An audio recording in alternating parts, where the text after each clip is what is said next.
Good morning. Today we are going to talk about estimating square or cubic value. How do we estimate without using calculator? Actually, it's quite simple. First of all, let's talk about square. What is square? Square is 10 to the power of 2, while cubic is 10 to the power of 3. This is cubic.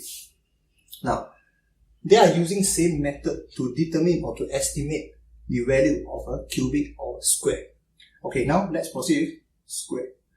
For example, 1 square you get 1, 2 square you get 4, 3 square 9, 4 square 16, 5 square 25.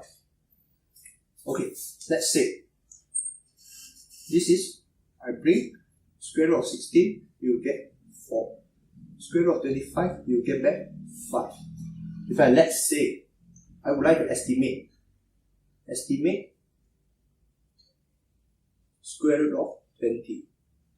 Square root of 20. How do we determine perfect value? Or we call it as perfect value. Okay, it lies between 4 and 5. So here is 4. 4, 4, 16. Well, I let it as x. Square root of 20.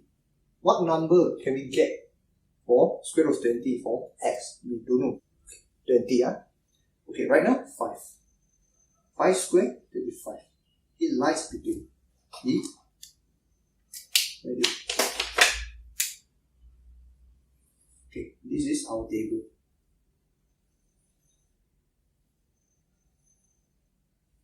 Now, I'm going to use interpolation method to determine the x value.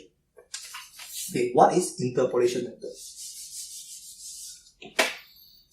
Okay, what is interpolation method? X minus with 4 and then 5 minus with 4. 20 minus with 16. 25 minus with 16. Okay. 4 and this one is 4 and 9. 4 over 9 plus with 4. You get 4.4444. I will use 4 decimal places to obtain accurate answer. So our x is 4.444. Okay, now let's check with calculator.